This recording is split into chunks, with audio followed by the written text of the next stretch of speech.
아, C8. 어디서 돈 좀 만져서. 양년 끼고 노는 양아치 새끼구만. 자신이 주인인 빌딩 앞에서 경비원에게 평생 잊지 못할 모욕을 당한 회장 강성기. 과연 이 두 남자 사이에는 무슨 일이 있었던 걸까요? 영상 시청 전에 구독과 좋아요는 어리다고 놀리지 말아요에 큰 힘이 됩니다. 2025년 10월 늦가을의 스산한 공기가 서울을 감싸고 있었다. 하지만 남산에 위치한 하얏트 호텔의 프레지던트 스위트룸 내부는 계절을 잊은 듯 뜨거운 열기로 가득 차 있었다. 하! 거대한 통창 너머로 서울의 스카이라인이 한눈에 내려다 보이는 호화로운 침실. 수백만 원짜리 이집트산 실크 시트가 구겨진 침대 위 30대 중반의 백인 여성 제시카 브래드너가 붉게 상기된 뺨을 한 채 가쁜 숨을 몰아쉬고 있었다. 그녀의 금발이 땀에 젖어 목선에 달라붙어 있었다. 그녀의 곁에 58세라고는 도저히 믿기지 않는 한 남자, 강성기가 누워 있었다. 40대 초반이라고 해도 믿을 만큼 탄탄하고 매끄러운 피부, 군살 하나 없는 몸매. 그는 방금 격렬한 정사를 마친 사람답지 않게 너무나도 평온한 표정으로 창밖을 바라보고 있었다. 제시카가 간신히 목소리를 냈다. 그녀의 목소리는 갈라져 있었지만 경이로움으로 가득 차 있었다. 허니 맙소사. 당신은 괴물이야. 어젯밤에 나를 그렇게 몰아붙이고도 아침부터 또 난 정말이지 죽는 줄 알았다고. 다리가 아직도 내 것이 아닌 것 같아. 강성기가 22살이나 어린 아내를 돌아보며 낮게 웃었다. 그 웃음에는 절대적인 자신감과 여유가 묻어났다. 그는 침대에서 일어나 칠흑 같은 색의 고급스러운 가운을 걸쳤다. 조금 쉬어, 제시카. 서울의 아침 공기가 당신에겐 좀 낯설 수도 있으니까. 공기 탓이 아니잖아. 뉴욕에서도 당신은 이랬어. 다들 당신이 58세라는 걸 믿지 않지만 나만큼 확실하게 아는 사람은 없겠지. 이건 정상이 아니야, 성기. 당신의 힘은 어디서 나오는 거야? 혹시 나 몰래 약이라도 하는 거야? 제시카의 의심 어린 농담에 강성기는 말없이 자신의 여행 가방으로 걸어갔다. 그가 꺼낸 것은 작고 검은색의 그러나 형언할 수 없는 고급스러움이 느껴지는 갈색병이었다. 그는 익숙하게 뚜껑을 열어 작은 캡슐 하나를 꺼내 입에 넣고 물과 함께 삼켰다. 그거야? 그게 당신 비밀이야? 비밀이랄 것까지야. 뉘앙스 이피젠12. 매일 아침 딱 한 알.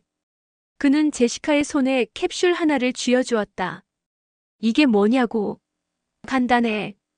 신체의 생물학적 나이를 정확히 12년 전으로 되돌려주지. 오 허니. 농담도. 무슨 SF 영화에나 나올 법한 소리를. 내가 농담하는 거 봤어? 난 58세지만 내 신체는 46세야. 그리고 이 약을 발견한 6년 전부터 내 나이는 40대에 멈춰 있지. 자기도 매일 한 알씩 먹어.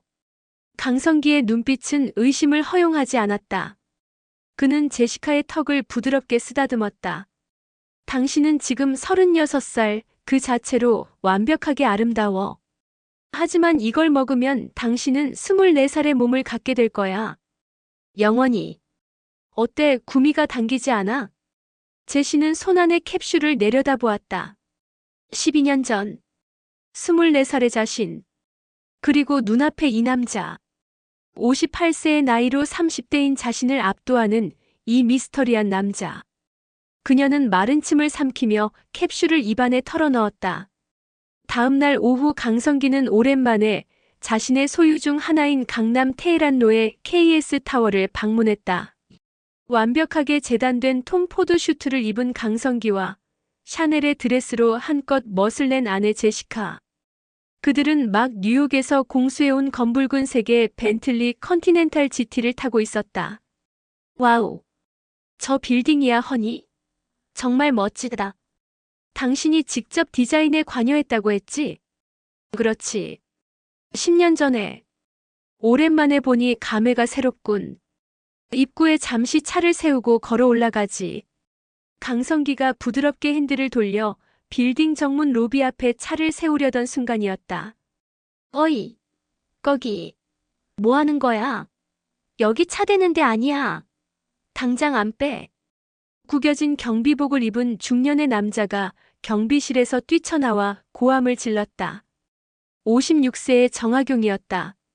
세월의 풍파를 정통으로 맞은 듯 그는 실제 나이보다 훨씬 늙어 보였다. 예. 잠시 정차 좀 하려고 합니다. 용무가 있어서 왔는데. 용무? 용무 있으면 지하 주차장으로 가야지. 여기가 무슨 내놈 안방이야? 어디서 굴러먹던 차인지는 몰라도 당장 빼. 다른 차들 통행에 방해되잖아. 정학용의 무례하고 공격적인 태도에 제시카가 눈살을 찌푸렸다. 허니? 무슨 일이야? 저 사람 왜 저렇게 화가 났어? 정학용의 눈이 조수석의 제시카를 향했다. 화려한 금발에 이목구비가 뚜렷한 서양 미녀. 그리고 운전석에는 나이에 맞지 않게 젊고 값비싼 슈트를 입은 남자. 정학용이 안 그래도 찌푸려져 있던 미간이 경멸감으로 일그러졌다. 그는 자신의 박탈감과 분노를 쏟아낼 대상을 찾은 것 같았다. 18. 딱 보니까 견적 나오네. 어디서 돈 좀 만져서 양년 끼고 노는 양아치 새끼구만. 여기가 너 같은 놈들 놀이터인 줄 알아? 양년과 양아치 새끼. 너무나도 원색적이고 모욕적인 단어가 강성기의 귀에 날아와 박혔다. 성기, 저 사람이 당신한테 욕한 거야? 표정이 안 좋아. 무슨 말이냐고 물어봐줘. 강성기는 아무 말도 하지 않았다. 그는 그저 정학용을 2초간 아주 무표정하게 응시했다. 분노도 당황도 아니었다. 그것은 마치 곤충을 관찰하는 듯한 차가운 시선이었다. 정학용은 그 서늘한 눈빛의 순간 주춤했지만 이내 더 큰 소리로 기세를 올렸다. 뭘 꼬라봐, 새끼야. 당장 차 안 빼. 확 그냥 번호판 찍어서 신고해버리기 전에 끄지라고. 강성기는 더 이상 대꾸하지 않았다. 그는 말없이 기어를 후진으로 바꿨다. 부드러운 배기음과 함께 벤틀리가 뒤로 물러나자 정학용은 자신이 이겼다는 듯 의기양양하게 삿대질을 해댔다. 별일 아니야, 제시카. 주차 규정이 좀 엄격한가 보군. 지하로 가지. 하지만 저 사람은, 당신은 이 건물 주인이잖아. 당장 저 사람 해고해야 하는 거 아니야? 강성기는 벤틀리를 공용 지하 주차장으로 몰며 그저 아내의 손을 가볍게 두드릴 뿐이었다. 그러나 그의 머릿속은 이미 복잡한 계산을 시작하고 있었다. 외유내강. 그의 부드러운 미소 뒤에 숨겨진 강철 같은 의지가 방금 전에 그 모욕을 곱씹고 있었다. 벤틀리가 지하 주차장의 서늘한 어둠 속으로 미끄러져 들어갔다. 강성기는 차를 세운 뒤 아내 제시카를 진정시키고 먼저 올려보냈다. 그는 차 안에 홀로 남아 잠시 눈을 감았다. 양년 양아치 새끼. 그 저속한 단어들이 귓가에 맴돌았지만 그의 표정은 얼음장처럼 차갑고 평온했다. 그는 분노를 느끼는 대신 분석을 시작했다. KS 타워의 최상층, 펜트하우스를 개조한 회장 전용 집무실. 한쪽 벽면 전체가 통유리로 되어 있어 방금 전 모욕을 당했던 빌딩 앞 광장이 개미처럼 작게 내려다 보였다. 미니멀하지만 최고급 소재로 마감된 사무실에는 강성기의 취향대로 약간의 시가 향이 배어 있었다. 회장님 도착하셨습니까? 마중 나가지 못해 죄송합니다. 정문에서 불미스러운 일이 있었다고 들었습니다. 강성기의 그림자처럼 움직이는 김 비서였다. 그는 이미 아래층에서 모든 보고를 받은 상태였다. 됐어, 김 비서. 그런 건 지금 중요하지 않아. 정문 경비. 이름이 뭔가? 정학용. 56세입니다. 회장님 보고를 받자마자 즉시 해고 조치. 내가 언제 해고하라고 했나? 그 사람에 대해 물었어. 파일을 열어. 예, 회장님. 정학용, 56세. 본 빌딩 근무 3년 차. 이전 경력 특이사항이 있습니다. 김비서의 목소리가 미세하게 떨렸다. 20년 전 회장님께서 초기에 운영하셨던 성기정밀 공장 근무 이력이 있습니다. 그리고 근무 5년 차에 산업재해 기록이 있습니다. 산업재해? 예. 프레스 기계에 오른쪽 팔이 말려 들어가 전완부 일부가 절단된 것으로 기록되어 있습니다. 장애 등급 판정을 받았습니다. 집무실 안에 무거운 침묵이 흘렀다. 강성기는 불을 붙이지 않은 시가를 입에 문 채 창밖의 작은 광장을 내려다보았다. 성기정밀. 그가 지금의 제국을 이루기 전 밤낮 없이 기름 냄새를 맡으며 일했던 초창기의 공장이었다. 그리고 그곳에서 누군가 팔을 잃었다. 그랬군. 내 공장에서 재해를 입었어. 회장님, 그렇다고 해서 오늘의 무례가 정당화될 수는 없습니다. 회장님께서는 물론 사모님께도 차마 입에 담을 수 없는. 김비서. 내가 화가 난 것 같나? 아닙니다, 회장님. 그래, 난 화가 안 났어. 다만 궁금해졌을 뿐이야. 내 공장에서 팔을 잃은 남자가 어째서 20년이 지난 지금 내 건물의 문지기가 되어 나에게 그런 쌍욕을 퍼붓게 되었는지, 그 패기가 어디서 나오는지 말이야. 강성기가 천천히 돌아서며 김비서를 바라보았다. 그의 눈은 외과 의사의 메스처럼 차가웠다. 당장 해고. 아니, 그건 너무 시시하잖아. 그건 패배자가 하는 짓이야. 난 내 방식대로 처리한다. 그는 책상 위에 인터폰 버튼을 눌렀다. 보안실 연결해. 지금 당장 정문경비 정하경 씨. 내 집무실로 올려보내. 회장님께서 찾으신다고. 정중하게. 지금 여기로 말입니까? 그래. 그리고 내 가방에서 그 갈색 병 좀 하나 가져오게. 잠시 후 집무실 문이 열렸다.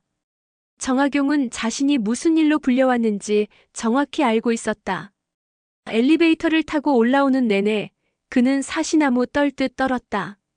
방금 자신이 양아치 새끼라고 쌍욕을 퍼부었던 그 남자가 이 수천억짜리 빌딩의 주인이자 대한민국 재계의 거물인 강성기 회장이라는 것을 깨달았을 때 정하경의 머릿속은 하얗게 비어버렸다. 회장님. 제가 죽일 놈입니다. 죽을 죄를 지었습니다. 정하경은 바닥에 머리를 박고 비명처럼 외쳤다. 그의 목소리는 공포로 완전히 갈라져 있었다. 제가 미친놈이었습니다. 감히 회장님을 못 알아뵙고 제 입이 썩어 문드러져서 제발 한 번만 용서해 주십시오. 처자식이 있습니다. 제가 정말 미쳤었나 봅니다.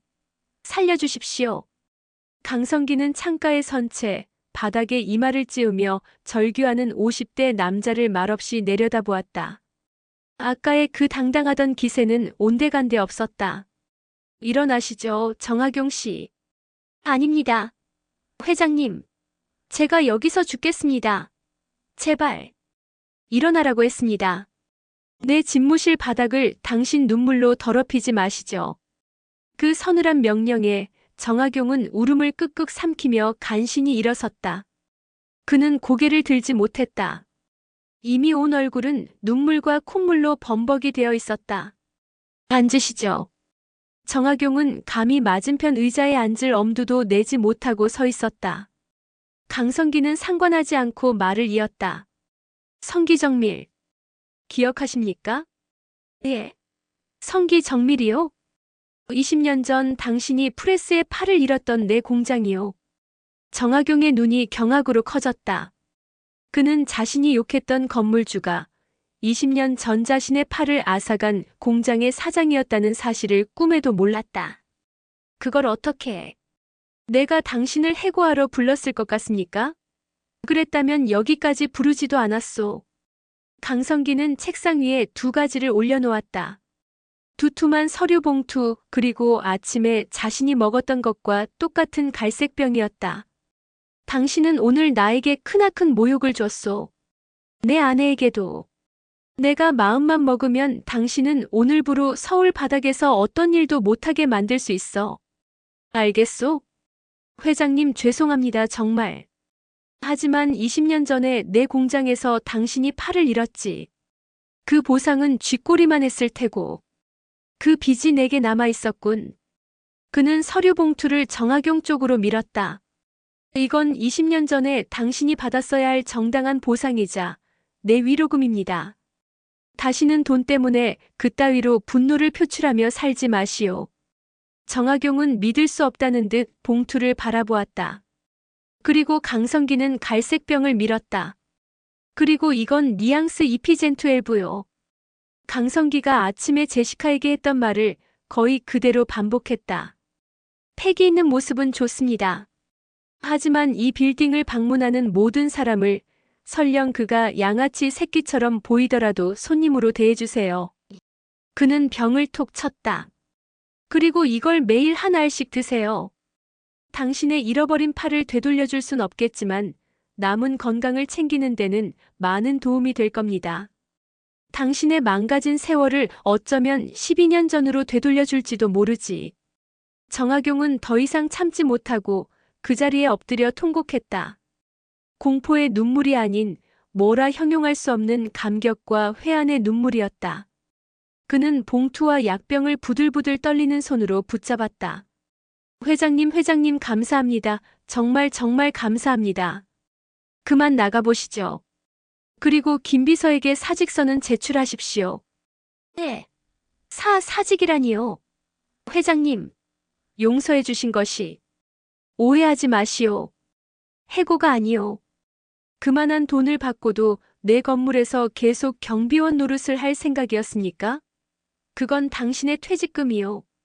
그걸로 빚을 갚든 새 출발을 하든 하시오. 다시는 내 눈에 띄지 말고. 정학용은 한참을 바닥에 엎드려 있다가 봉투와 약병을 신주단지 모시듯 품에 안고 비틀거리며 집무실을 나갔다. 문이 닫히고 거대한 사무실에는 다시 정적이 찾아왔다. 강성기는 아까 정학용이 서 있던 자리를 바라보았다. 외유내강. 진정한 힘은 상대를 굴복시키는 것이 아니라 용서할 상대를 직접 고르는 것이었다. 그는 손에 쥐고 있던 시가에 불을 붙였다. 짙은 연기가 서울의 상공으로 흩어졌다. 오늘 이야기 어떠셨나요? 진정한 힘은 상대를 짓밟는 분노가 아닌 용서할 수 있는 관용에서 나온다는 인생의 지혜를 되새겨 봅니다. 여러분의 삶에도 그런 현명한 순간이 함께하기를 바랍니다. 젊음과 아름다움은 물론 스태미너까지 지켜주는 뉘앙스 이피젠12도 꼭 기억해 주시고요. 영상이 재미있으셨다면 구독과 좋아요, 댓글까지 부탁드립니다. 오늘도 건강하고 행복한 하루 되세요.